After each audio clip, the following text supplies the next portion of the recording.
같이 누가복음 16장 1절 말씀입니다. 또한 제자들에게 이르시되 어떤 부자에게 청지기가 있는데 그가 주인의 소유를 허비한다는 말이 그 주인에게 들린지라. 주인이 저를 불러 가로되 내가 내게 대하여 들은 이 말이 어찌미뇨. 내 보던 일을 셈하라. 청지기 사물을 계속하지 못하리라 하니 청지기가 속으로 이르되 주인이 내 직분을 빼앗으니 내가 무엇을 할꼬. 땅을 파자니 힘이 없고 비로 먹자니 부끄럽구나. 내가 할 일을 알았도다. 이렇게 하면 직분을 빼앗긴 후에 저희가 나를 자기 집으로 영접하리라 하고 주인에게 빚진 자를 낱낱이 불러다가 먼저 온 자에게 이르되 내가 내 주인에게 얼마나 졌느뇨. 좀 띄어서 13절 읽겠습니다. 집 하인이 두 주인을 섬길 수 없나니 혹 이를 미워하고 저를 사랑하거나 혹 이를 중히 여기고 저를 경히 여길 것임이니라. 너희가 하나님과 재물을 겸하여 섬길 수 없느니라. 바리새인들은 돈을 좋아하는 자라. 이 모든 것을 듣고 비웃거늘 예수께서 이르시되 너희는 사람 앞에서 스스로 옳다 하는 자이나 너희 마음을 하나님께서 아시나니 사람 중에 높임을 받는 그것은 하나님 앞에 미움을 받는 것이니라. 네, 여기 15절 말씀까지 읽어드렸습니다. 불의한 청지기에 대한 말씀을 좀 여러분들한테 전하고 싶었습니다. 왜 그러느냐 하면 불의한 청지기에 대한 그 말씀을 전에도 우리가 많이 들었는데 일단 이 불의한 청지기에 대한 말씀을 왜 하시게 되셨는지 이 앞뒤 배경을 좀 충분하게 알고 난 다음에 그 다음에 이제 영적인 해석을 하면 좀 이렇게 주님의 마음을 진하게 우리 마음에 받아들일 수 있을 텐데 그렇지 않으면은 자기 하고 싶은 이야기를 그냥 해버리고 말아버릴 수도 있다는 거예요. 그래서 이제 이 말씀을 읽어놓고 두 주인을 섬길 수 없다. 재물을 하나님 앞에 드려라. 이래버리면 그게 원래 주제가 아니라는 것입니다. 그래서 저는 이 불의한 청지기에 대한 이야기를 예수님께서 왜 하시게 되셨는가를 먼저 여러분들에게 좀 설명을 하려고 합니다. 이 불의한 청지기도 비유예요. 비유. 지금 예수님께서 연달아 똑같은 비유를 계속 하고 계십니다. 그 첫 번째 비유가 잃어버린 양 100마리가 있었는데 그 중에 한 마리를 잃어버렸다. 그래서 99마리를 들판에 두고 한 마리를 찾으러 다니시다가 찾도록 찾다가 찾으면 그걸 어깨에 메고 집에 돌아와서 온 동네 사람들을 불러 모아놓고 잔치를 하지 않겠느냐. 그래서 그 잃어버린 양 이야기를 하시고 그 다음 잃어버린 드라크마 이야기를 하시고 그 다음 탕자와 맏아들 이야기를 하시고 그리고 지금 불의한 청지기 이야기를 하신 거예요. 근데 이제 이 비유의 말씀을 시작할 때 예수님은 지금 뭐 하고 있었느냐 하면 죄인들과 세리들과 함께 음식을 먹고 있었단 말이에요. 그래서 15장 2절 말씀에 보면 바리새인과 서기관들이 원망하여 가로되 이 사람이 죄인을 영접하고 음식을 같이 먹는다 하더라. 자, 이 예수님께서 모든 그 세리와 죄인들이 말씀 들으러 가까이에 오니 했으니까 예수님께서 말씀 들으러 가까이에 오는 죄인들하고 세리들하고 같이 이렇게 둘러싸여 있고 예수님께서 말씀을 전하시는데 바리새인들이 원망을 하면서 이 사람이 죄인을 영접하고 음식을 같이 먹는다 하면서 불평을 하고 원망을 하더라는 거예요. 그때 예수님이 지금 이 비유를 계속 내리 달아서 4개를 하고 계시거든요. 그리고 그 뒤에까지 다 이야기를 하면 부자와 거지 나사로까지 이제 쭉 연결될 수 있는데 그 뒤에 거는 인터벌이 좀 있다고 생각해서 좀 빼더라도 4개의 비유를 계속하고 계시는데 예수님께서 이 원망하는 서기관들과 바리새인들에게 저희에게 이 비유로 이러시되 했단 말이에요. 그래서 이 바리새인들이 이 예수님의 비유의 말씀을 듣고 마음을 좀 이렇게 주님이 바꾸기를 바라셨단 말이에요. 그래서 이번에는 이 불의한 청지기를 하실 때는 16장 1절에 보면 또한 제자들에게 이르시되, 그래서 처음에는 비유를 잃어버린 양 이야기를 하실 때는 저희에게 원망하는 서기관들과 바리새인들에게 비유로 이르시다가 이제는 제자들에게 불의한 청지기에 대한 비유를 말씀하시고 그 다음에 이제 뒤에 반응을 보니까 제자들은 전혀 반응이 없는데 바리새인들이 비웃더라는 거지. 바리새인들은 돈을 좋아하는 자라. 이 모든 비유를 듣고는 비웃더라. 그러니까 예수님이 하신 비유의 말씀이 그들 마음속에 안 들어가는 거죠. 영접이 안 되고 거절하고 배척하고 있는 바리새인의 모습을 우리가 여기서 발견할 수 있다는 것입니다. 자, 그래서 우리가 먼저 이 바리새인들의 모습을 한번 생각을 해보자는 겁니다. 일단 바리새인의 모습이 어떤가? 자, 우리가 알듯이 성경에 나타난 바리새인들은 이제 상황이 이렇습니다. 어떤 바리새인이 세리하고 성전에 기도하러 올라갔는데 이 세리는 감히 하늘을 우러러 보지도 못하고 다만 가슴을 치면서 주여 나는 죄인이로소이다 이렇게 했는데 바리새인은 서서 따로 똑같이 성전에 올라갔는데 바리새인은 따로 나는 너들하고 같이 안 섞인다 이런 거죠. 따로. 그래서 따로 서서 기도하여 가로되, 그 바리새인의 기도 내용이 걸작이잖아요. 그 기도 내용에 보면은 하나님 나는 죄인들 저 세리와 같지 아니함을 감사하나이다. 나는 토색 불의 간음하지 아니하고 또 일회에 2번씩 금식하고 소득의 11조를 드리나이다. 그러니까 한마디로 잘났잖아요. 하나님 앞에 잘났어요. 근데 이 바리새인이 진짜 이렇게 사는 사람이에요. 토색 불의 간음하지 아니하고 소득의 11조를 드리고 이렇게 일회에 2번씩 금식하고 이렇게 진짜 경건하게 사는 사람들이에요. 그런데 이 인간의 의로는 율법을 다 지킬 수가 없고 하나님 앞에 인정받을 수 있는 의를 소유할 수 없어서 그렇지 인간적인 의로는 완전 100점짜리예요. 그래서 여러분이 알다시피 아까 읽었던 16장 15절 말씀에도 보면 예수께서 이르시되 너희는 사람 앞에서 스스로 옳다 하는 자이나. 그리고 바리새인들은 사람 앞에서 자기 스스로 나는 옳다, 나는 의롭다 이렇게 지금 이야기를 한다는 거잖아요. 나는 옳다, 나는 의롭다.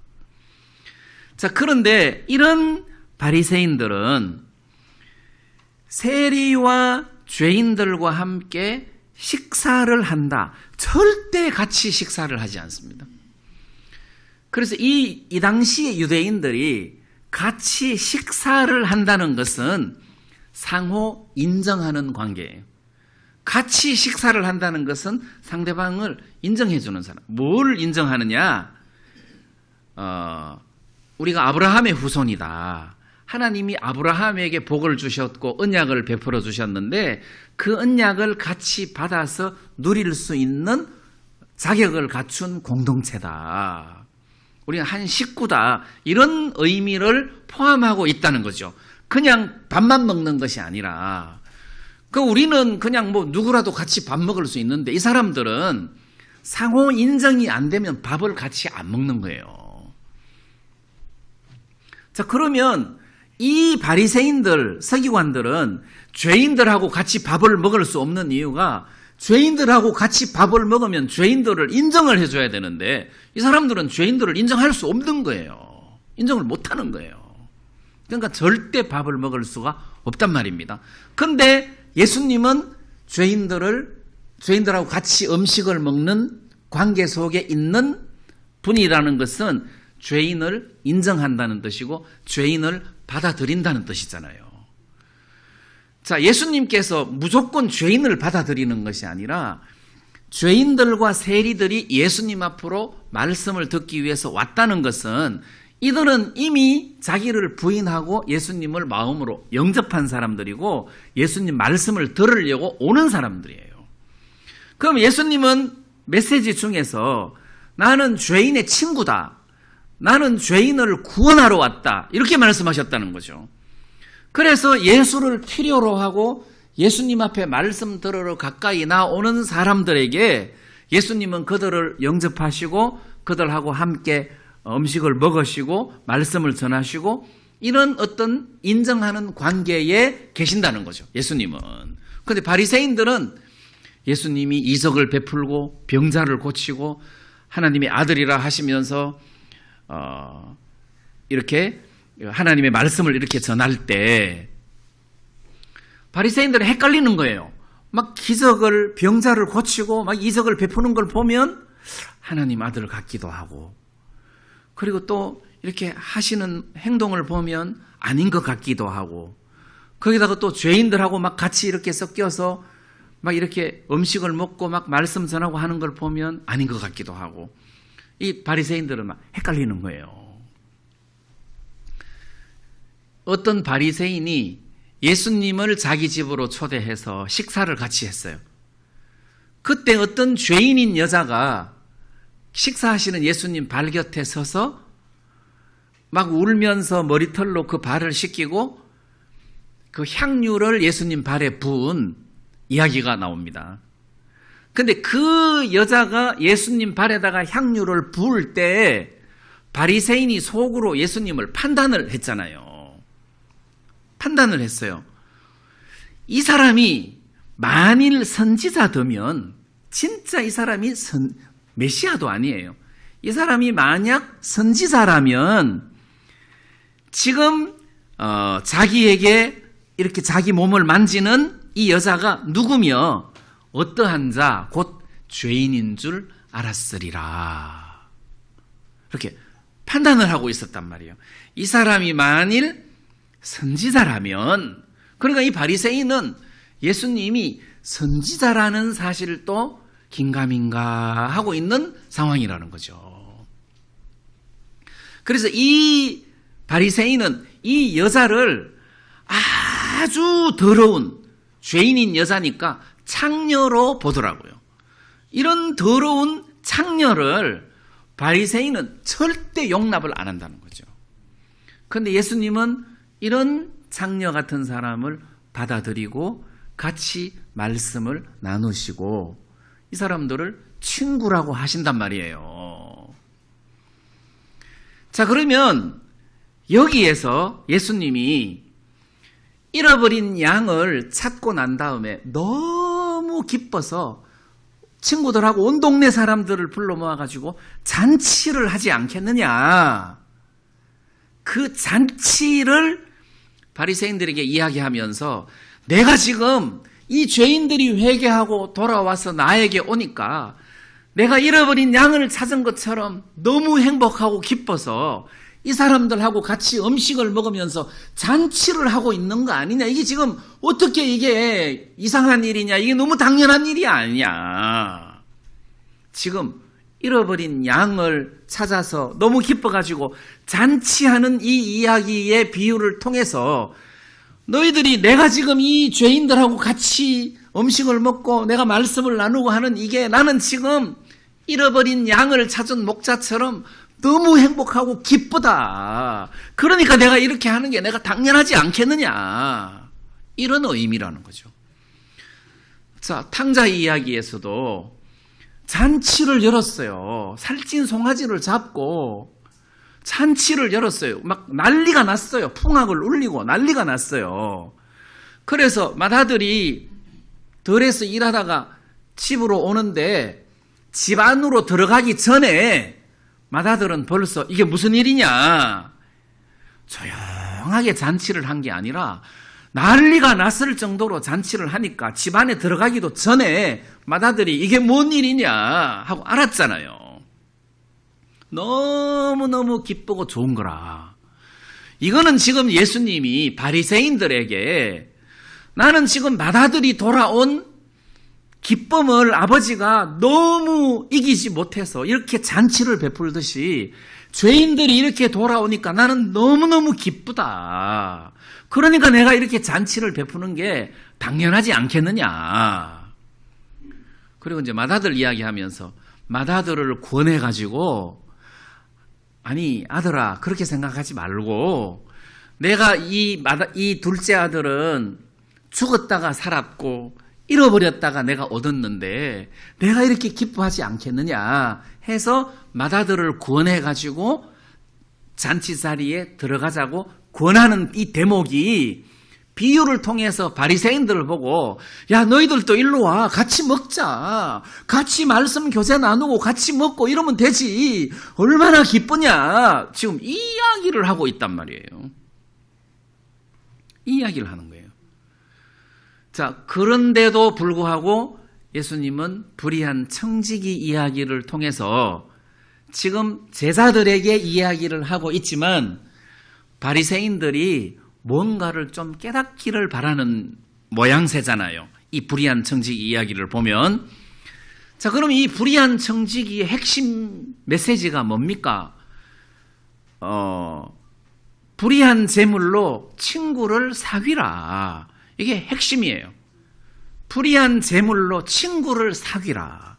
그래서 청지기 이야기에서 이 청지기가 일을 지혜롭게 했단 말이에요. 주인이 봤을 때 일을 지혜롭게 했어요. 어떤 대목입니까? 주인에게 빚진 자를 낱낱이 불러다가 탕감시켜주는 일을 했잖아요. 그러면서 주인이 나를 해고시키니까 내가 빌어먹자니 부끄럽고 땅을 파자니 힘이 없고, 그래 내가 이렇게 하면 저 사람들이 내가 해고당한 이후에 오갈 데가 없는 줄 알고 자기 집으로 나를 영접할지도 모르겠다 해서 해고가 된 이후에 일어날 불행을 예상하고 대책을 세우는 지혜로운 행동을 불의한 청지기가 한 거예요. 그 이야기가, 이거는 비유고 실제로는 이렇게 불의한 재물로 친구를 사귀어라. 친구를 사귀어라. 그래서 저는 친구를 사귀라 하니까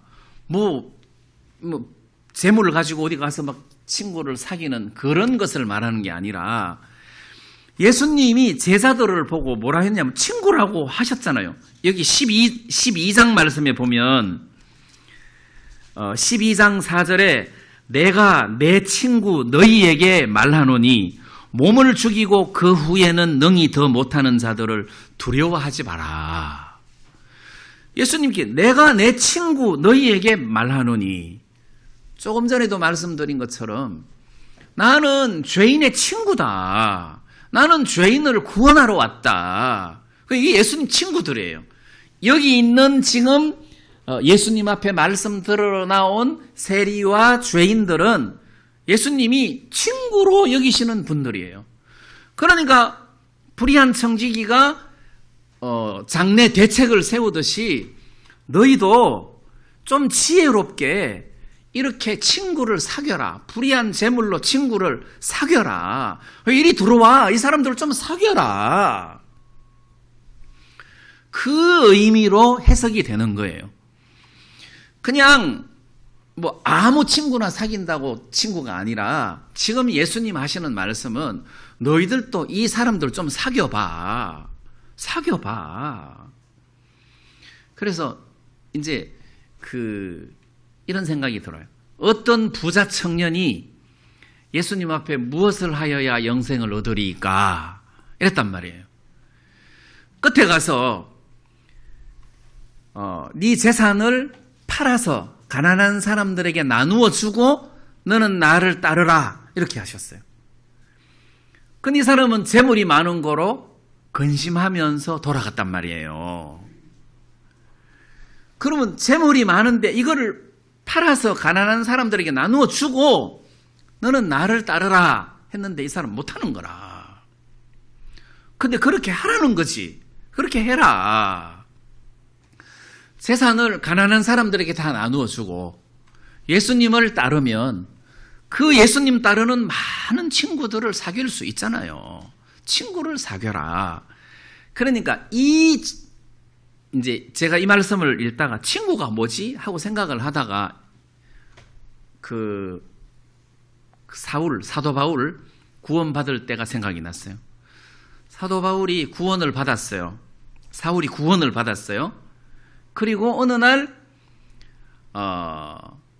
예루살렘으로 가가지고 예루살렘에서 제자들을 사귀고자 하나 제자들이 이 일을 믿지 않더라 이랬단 말이에요.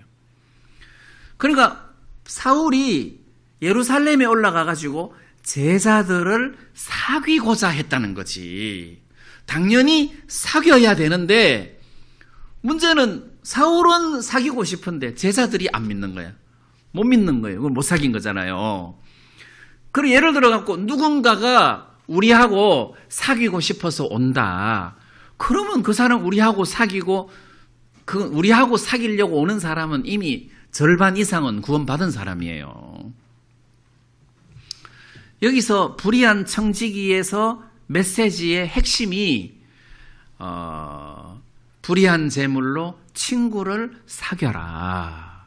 자, 이 대목인데 그러면 불의한 재물로 친구를 누가 사귀냐? 불의한 재물로 누가 친구를 사귀냐?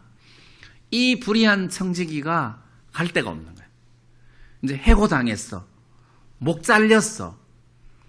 이제 빌어먹자니 부끄럽고 땅을 파자니 힘이 없고 어떡하지? 이 상황에 온 사람이라야 친구를 사귈 수 있다는 거죠. 이 상황이 와야 된다는 거예요. 그러면 탕자로 말하면 이제 그 쥐업 열매로 배를 채우고자 하되 주는 자가 없는지라 이에 돌이켜 생각을 한 거잖아요.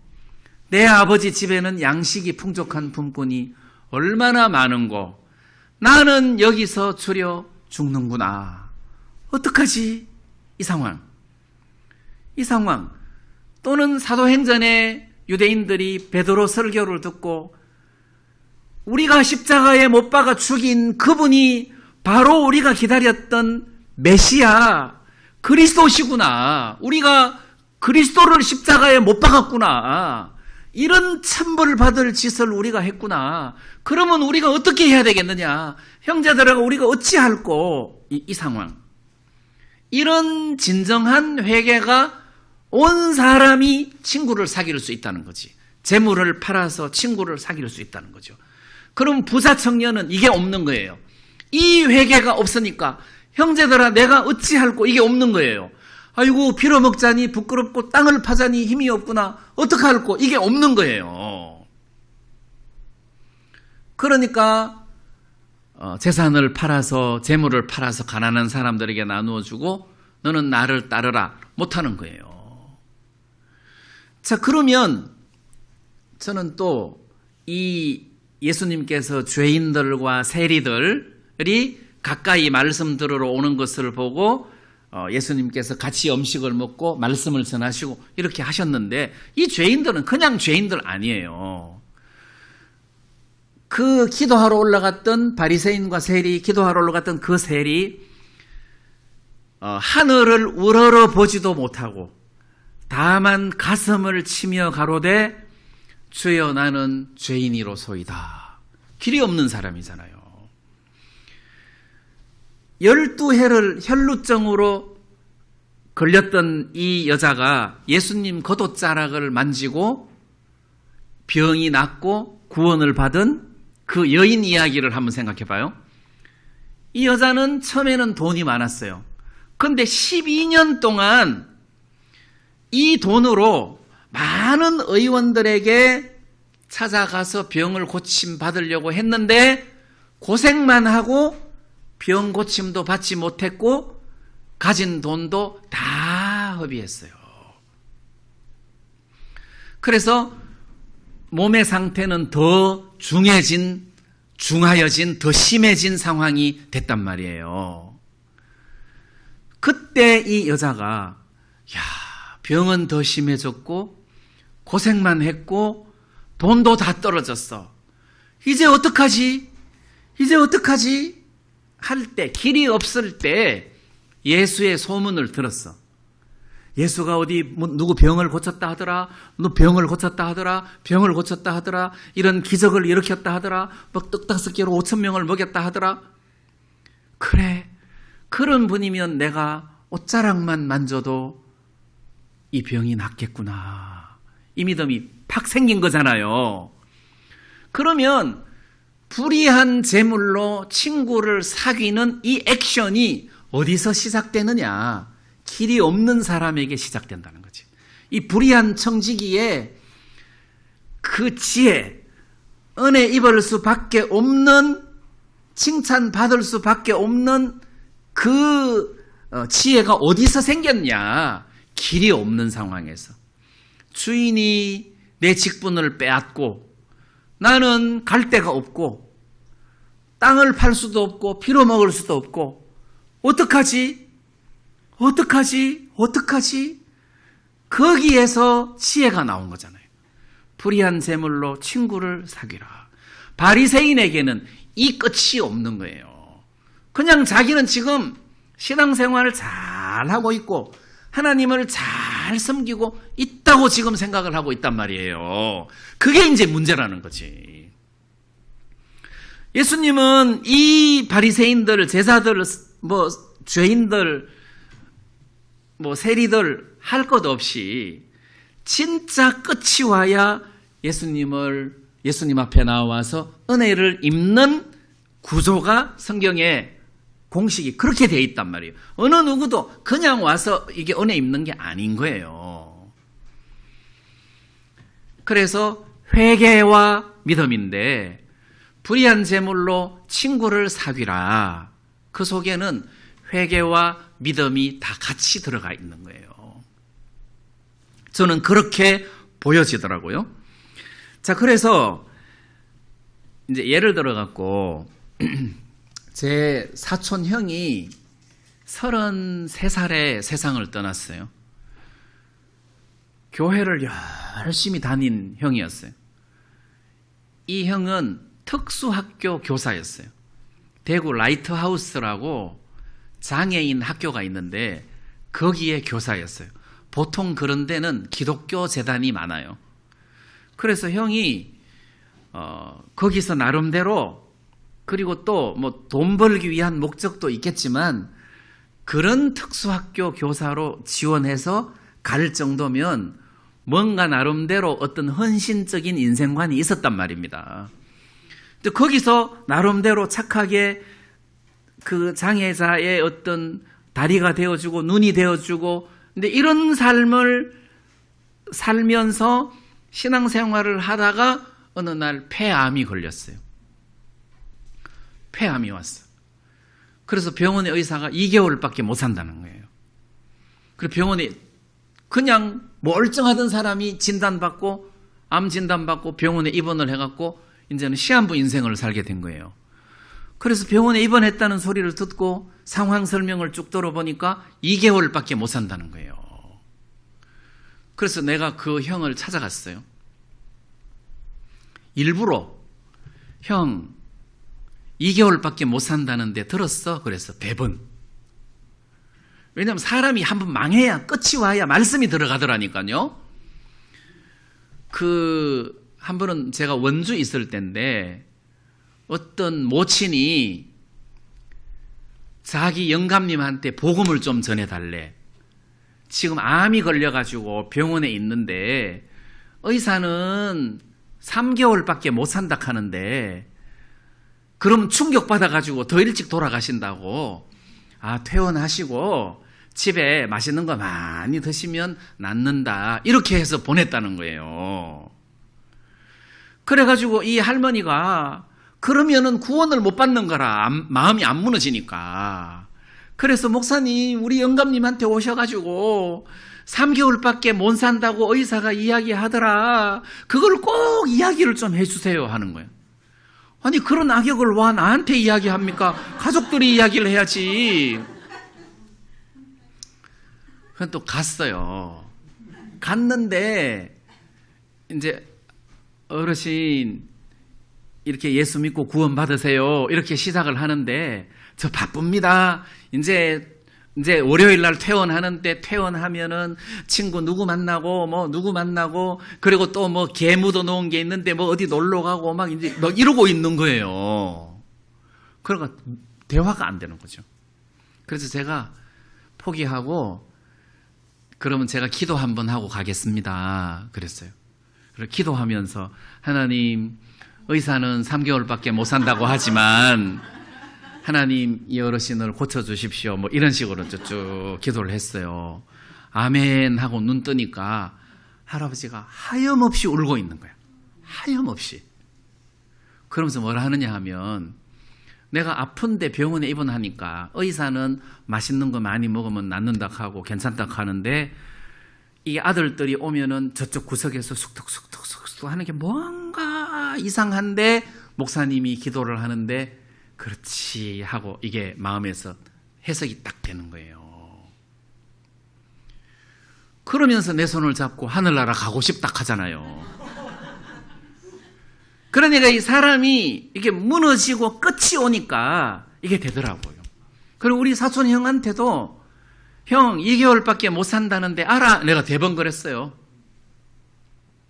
그러니까 안다 하더라고. 우리 집은 좀 트인 집안이라 안다 하더라고. 그래가지고 그러면 형 지금 죽으면 하늘나라 갈 수 있어?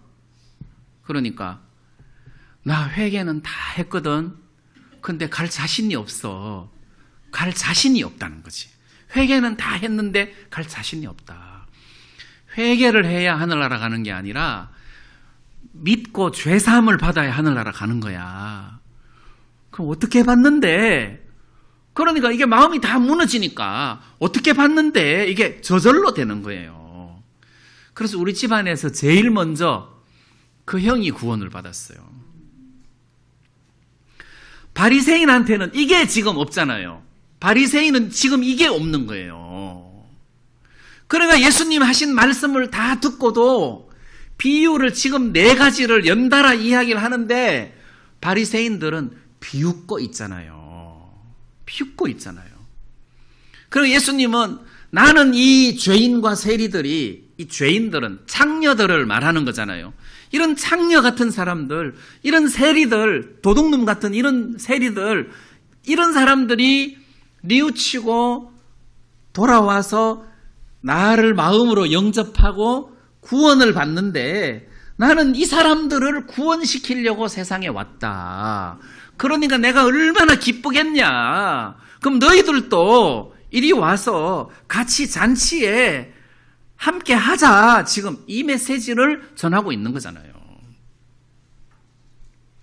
그래서 저는 불의한 청지기에서 가장 핵심되는 주제가 불의한 재물로 친구를 사귀어라. 이걸로 주제 선정을 딱 했어요. 그 다음에 사람이 두 주인을 섬길 수 없다. 이쪽 주인을 미워하지 아니하고 이쪽 주인을 어떻게 섬길 수 있는 두 주인을 섬길 수 없다 했어요. 그래 맞잖아요. 예를 들어서 내가 두 여자를 사랑하고 있다고 해봐요. 하나는 내 아내고 하나는 또 다른 여자예요.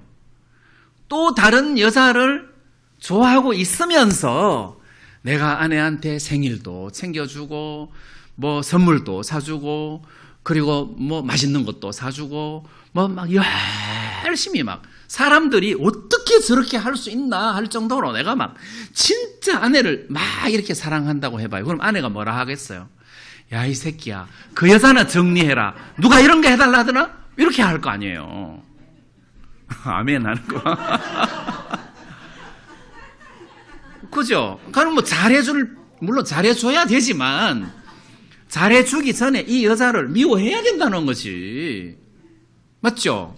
이 여자를 미워하고, 첫 번째가 이 여자를 미워하고, 그 다음에 아내를 섬겨야 이게 진짜 사랑이란 말이에요. 그럼 하나님 섬기는 건 마찬가지죠. 하나님만 열심히 섬기면 뭐합니까? 내가 돈을 이렇게 하나님처럼 사랑하는데. 그래서 여기서 돈을 사랑하라 이런 게 아니라 하나님을 사랑하려면 내가 미워야 돼요. 나를 미워해야 하나님을 사랑할 수 있어요. 야, 내가 왜 이렇게 살았지? 내가 왜 이렇게 어리석었지? 이게 와야 된다는 거지. 그리고 탕자가 내가 왜 아버지 재산 달라고 그랬지? 내가 왜 이렇게 허랑방탕하게 살았지? 내가 진짜 밉다. 내가 왜 이렇게 살았지? 그러면서 내가 미우니까 아버지에게 굴복이 되잖아요. 내가 아버지의 아들이라 일컬음을 감당할 수가 없습니다. 품꾼의 하나로 보소서 이렇게 된단 말이에요. 이게 와야. 바리새인이 자기를 스스로 옳다고 생각하고 있는데 어떻게 자기를 미워하고 있겠습니까? 미워할 수 있겠습니까? 절대 불가능한 거예요. 그래서 불의한 재물로 친구를 사귀라. 이게 예수님이 말씀하시는 메시지의 핵심이고, 불의한 재물로 친구를 사귀려면 끝이 와야 되는 거예요. 야, 주인이 내 직분을 빼앗으니 어찌할꼬. 야, 처자식도 있는데 요즘처럼 고용보험도 없고, 와, 땅을 파자니 내가 힘이 없고, 와, 이거 빌어먹작하니까 체면이 말이 아니고, 어떡하지? 그렇구나. 내가 이렇게 하면 되겠구나. 탕자가 어떻게 하지? 하다가 아버지에게 돌아가자. 아버지가 너는 내 자식 아니야! 이렇게 나올 수도 있어. 그러면 맞습니다. 품꾼의 하나로 여겨주십시오.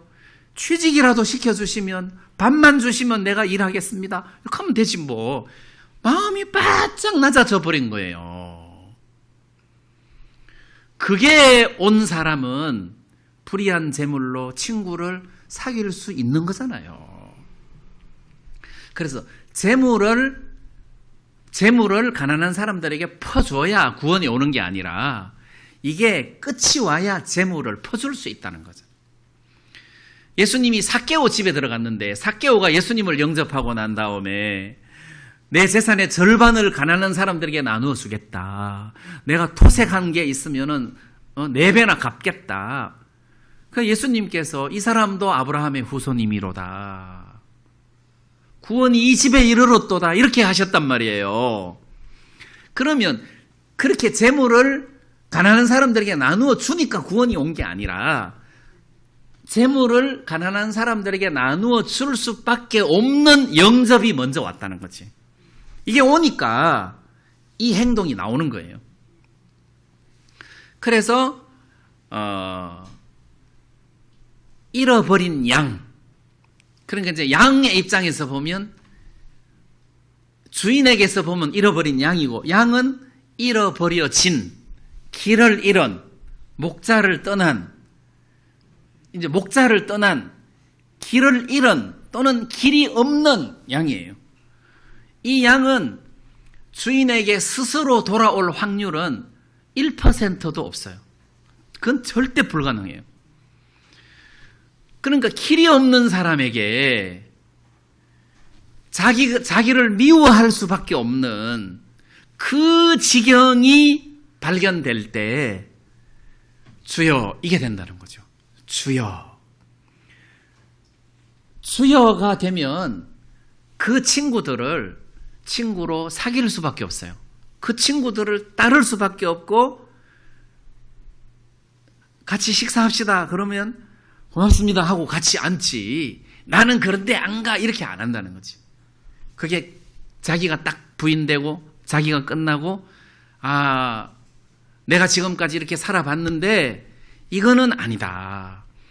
내가 진짜 뭐 토색 불이 간음하지 아니하고 뭐 소득의 11조를 드리고 이래 2번씩 금식하고 해봤는데 이렇게 해가지고는 내가 하늘나라 못 가겠다. 이거 아니다.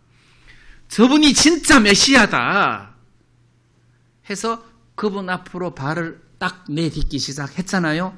그러면 죄인들이 그 바리새인 이리 와. 같이 밥 먹어. 그러면 아유 고맙습니다 하고 오잖아요. 그렇게 되면 온다니까요. 네, 그런 면에서 가장 핵심되는 대목이 바로 이 대목이다. 그 대목을 보고 주인이 지혜롭다고 칭찬을 한 거다.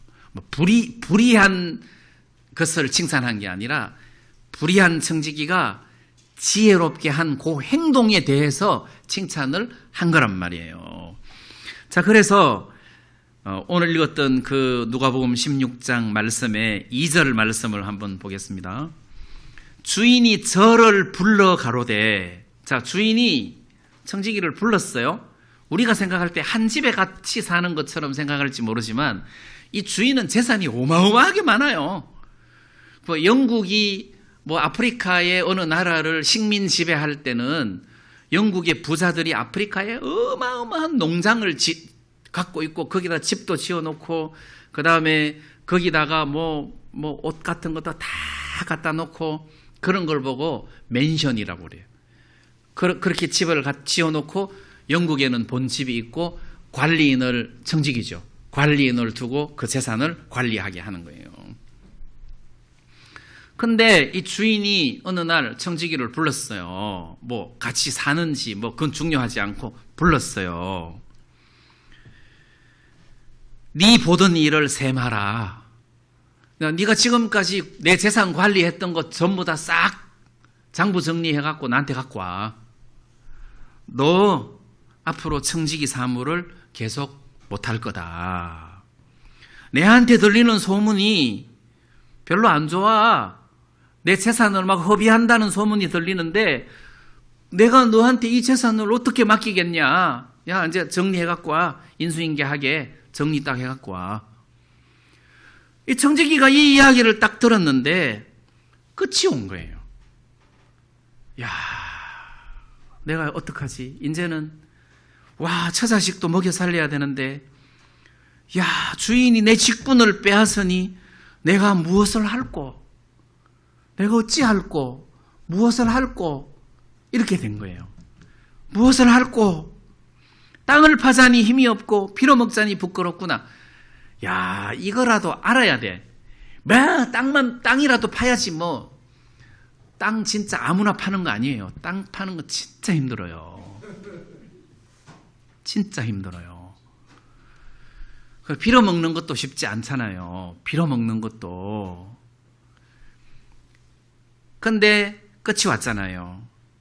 그래서 내가 할 일을 알았도다. 이렇게 하면 직분을 빼앗긴 후에 저희가 나를 자기 집으로 영접하리라. 이렇게 하면 그 친구들이 나를 자기 집으로 영접할 거다. 해서 막 과감하게 빚진 자를 불러다가 여기 보니까 빚진 자를 낱낱이 불러다가 전부 다 하나도 빠짐없이 다 불러다가 다탕감시켜 준 거잖아요. 근데 이 지혜롭게 한 이 청지기의 행동을 주인이 칭찬을 하더라.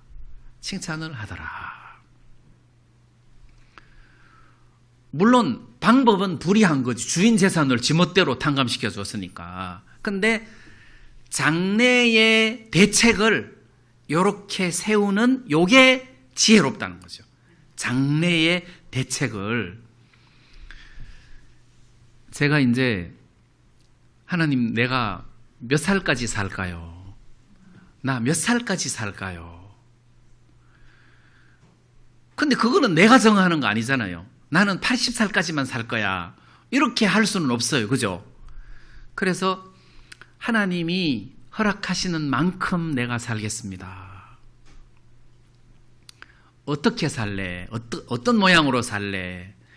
하나님이 허락하시는 그 범위 안에서 내가 살겠습니다. 하나님이 허락하시는 것만큼 내가 살겠습니다.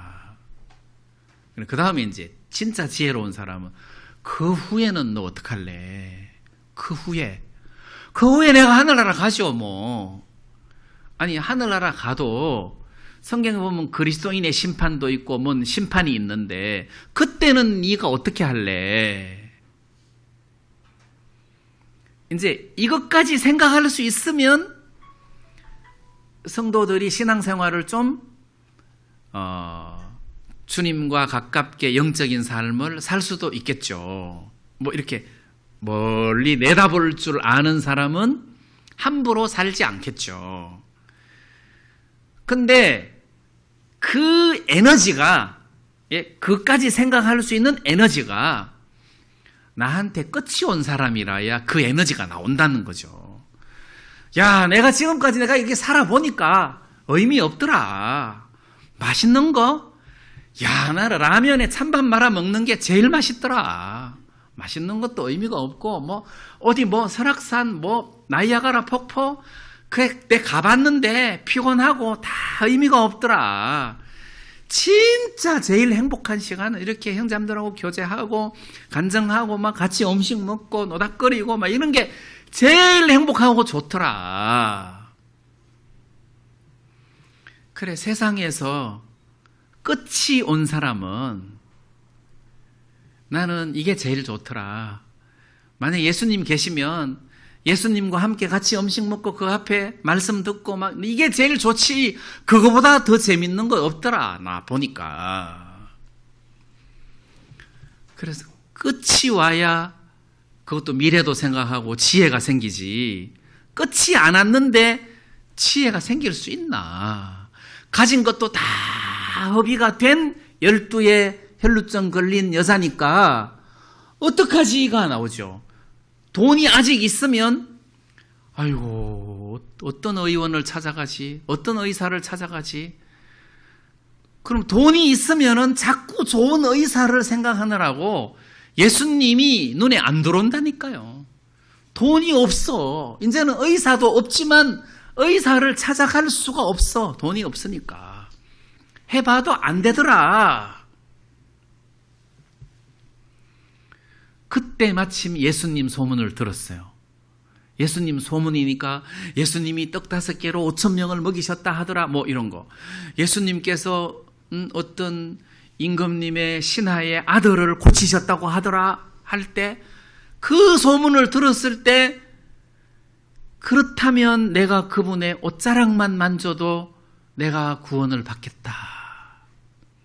이 생각이 들었단 말이에요. 그럼 이제 혈루증 걸린 여자는 이게 유출병이 있는 사람이기 때문에 이 사람은 부정한 사람이에요.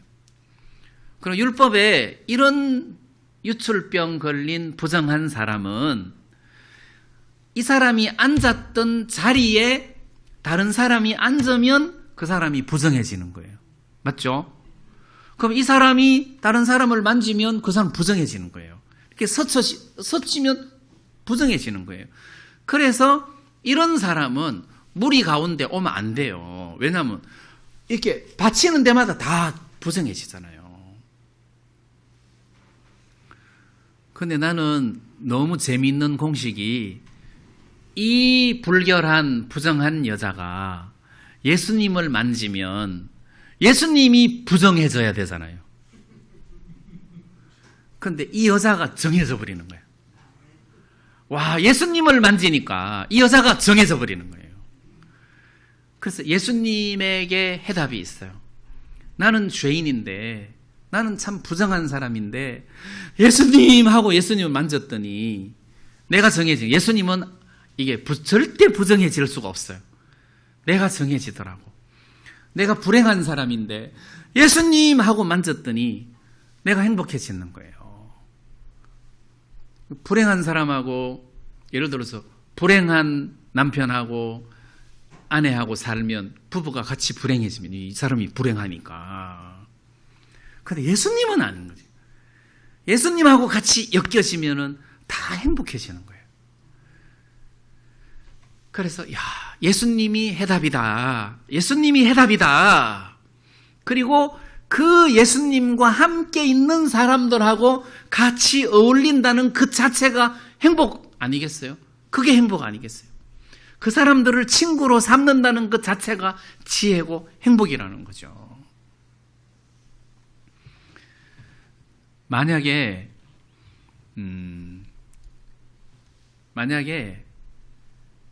나는 아무리 죄사함 받고 싶어도, 죄사함을 받고 싶어서 기도도 해보고 금식도 해보고 뭐 해봤는데도 길이 없더라. 그래서 그 사실을 알고 우리 형제님 한 분이 우리 교회 와봐. 우리 교회 오면은 당신 같은 사람 다 구원받아갖고 죄사함 받고 거듭났어. 우리 교회 와봐. 그래서 진짜 길이 없는 사람은 온다니까요. 진짜 와요. 그래서 한 번씩 이렇게 무너진다는 것은 굉장히 좋은 것 같아요. 이 바리새인들은 무너질 기회가 없었어요. 그래서 이런 부분에서 바리새인들에게는 사실 예수님의 메시지가 귀에 안 들어간 거죠. 마음에 안 들어간 거죠. 제 아는 형제님 한 분이 군대 갔어. 복음을 전하는데 아무리 복음을 전해도 얘는 아예 받아들일 생각을 안 해. 근데 이분은 보일러실에서 근무하는데, 보일러실에서 근무하면서 왜 군인들 목욕하는 목욕탕 물도 이렇게 데우고 뭐 이제 이런 일을 하시는데, 이 사병은 운전병이라. 근데 군인이고 운전병인데 토요일 날, 일요일 날은 전우들 빨래를 해주는 거야. 외출 안 나가고. 그래갖고 돈을 벌어. 그래서 전투복 상하 해주면은 하나에 2,000원. 그것도 다림질까지 다 해줘가지고 2,000원. 그래가지고 이 사람이 1년 동안 100만 원을 모았어요. 그때 돈으로 100만 원은 큰 돈이에요. 요즘은 뭐 군인 월급이 뭐 100만 원까지 가겠던데 보니까 지금 50몇만 원인가 뭐. 근데 100만 원을 모았대요. 그거 하느라고 구원받아라 그래도 막 돈 모으는 재미로 말씀이 안 들어가. 운전병인데 어느 날 운전하다가 앞차를 들여박았어. 민간 승용차를 들여박았어. 견적이 나왔는데 100만 원 나왔어. 근데 군인은 그런 보험이 없어요. 다른 차가 박으면 그 보험에서 물어줘야 되고, 내가 잘못했으면은 내가 물어줘야 돼. 그때는 그랬대요. 그래갖고 100만 원 1년 고스란히 번 돈을 100만 원 거기다가 집어넣었대요. 그래서 인생이 이런 거구나. 내가 그럴 줄 알았으면 구원이나 받을 걸 해가지고 갔대요. 찾아갔대. 예, 뭐 중사님 저 구원받고 싶습니다 하니까, 나 피곤해 지금 좀 자고, 저 지금 급한데요 구원 좀 받고 싶습니다. 이 사람 진짜 귀찮게 구원해. 저 구원 좀 받고 싶습니다. 이제 이렇게 된 거예요. 이분은 지금 낮잠을 즐기고 있고 여기는 구원받고 싶고. 그래, 그러면은 뭐 이사야 1장 18절 말씀 펴봐. 뭐 이렇게 자기는 부르고 이 사람은 찾고, 뭐 교회 잘 다닌 사람도 아닌데 목차까지 찾아가면서 성경을 찾아갖고 읽어봐. 완전 이제 갑질해가면서 복음을 전한 거예요. 그러니까 누가 얼마나 복음을 잘 전하느냐가 중요하기도 하겠지만, 이 사람이 얼마나 무너졌느냐가 더 중요하다는 거지. 그러니까 말씀이 그냥 들어가는 거예요. 그냥 들어가. 그러니까 믿음이 생겨버리는 거예요. 예수님이 바리새인들에게 이것을 지금 주문하고 있는 거잖아요. 이걸 주문하고 있는 거다. 진짜 중요한 것은 내가 무너지면 돈도 같이 무너지는 거잖아요. 사실 돈을 사랑한다는 것은 나를 사랑하는 거잖아요. 결국 여기서 재물이라는 것은 현금이라는 의미보다도 재물 신을 의미해요. 재물 신. 그래서 검정역 번역에는 맘몬 해가지고 신 이름이에요. 재물의 신. 재물의 신. 재물의 신을 섬길 거냐. 이거 재물의 신을 섬긴다는 거는 곧 나를 섬기는 거예요. 나. 그러니까 이거를 지금 팔아라. 나를 버려라. 이런 의미 아니겠어요? 내가 무너지고 나를 미워하면 결국 이 재물도 같이 미워하게 되고 의미가 없어지는 거예요. 자, 그런 의미에서 내가 부인될 때, 내가 끝이 왔을 때 예수님이 딱 잡히는 거예요. 예수님이 크게 보이고 길이 보이는 거예요. 길이 보이는 거예요. 물론 구원의 길도 그렇지만 우리 평소 삶 속에서도 그래요. 평소 삶 속에서도 내가 어떻게 살지? 예수님이 답이다. 예수님이 답이다. 내가 이분이 허락하시는 은혜 아래서 내가 살아야 되겠다. 예수님이 답이다 해서 예수님만 딱 잡을 수밖에 없는 상황이 되더라고요. 내가 무너지면 진짜 주님 은혜 없이 우리가 뭘 할 수 있습니까? 진짜 아무것도 못해요. 우리 형님은 사진 작가신데 형님 머릿속에 뭐 하나 콱 박힌 게 있어요. 그것도 하나님이 허락하셔야 찍는 거지. 하나님이 허락하셔야 좋은 사진을 찍을 수 있다는 거예요. 만약에 내가 일몰을 찍는데 좋은 자리에서 일몰을 찍으려고 딱 있는데 그때 갑자기 구름이 딱 가렸다. 그러면 베리는 거라. 근데 만약에 내가 일몰을 찍고 태양을 딱 이게 그 서산으로 내려가는 태양을 찍는데 갑자기 기러기 떼가 딱 지나가는데 너무 멋있는 거라. 근데 그 기러기 떼를 사진 찍으려고 불러올 수 있습니까? 안 되잖아요. 그러니까 우리 형님은 이게 마음에 하나님이 허락하셔야 된다. 그게 있어요. 뭐든지 돈으로 해결 안 되는 게 많아요. 하나님이 허락하셔야 된다. 사진만 그런 게 아니고 모든 것이 그렇잖아요. 하나님이 허락하셔야 된다. 그걸 아는 사람은 자기를 안 믿는 거죠. 자기를 부인하고 하나님 앞에 나갈 수밖에 없고 그 음성에 귀를 기울일 수밖에 없다는 거죠. 그분하고 같이 음식을 먹는 그 무리 속에 내가 들어갈 수밖에 없는 거예요. 내가 저 무리 속으로 들어가야지. 그리고 지금 내가 이 무리 안에 있다는 것이 나는 너무 행복한 거예요. 여러분들이 내 친구라는 것이 나는 너무 행복한 거예요. 내가 여러분들을 이렇게 사귈 수 있다는 게 나는 너무 좋은 거예요. 이런 복을 많은 사람들이 받았으면 좋겠고 우리가 이런 복을 받았다는 것이 저는 마음에서 너무 행복하고 감사했습니다. 우리 오늘 말씀 여기까지 드리겠습니다. 우리 다 같이 찬송 한 장 부르겠습니다.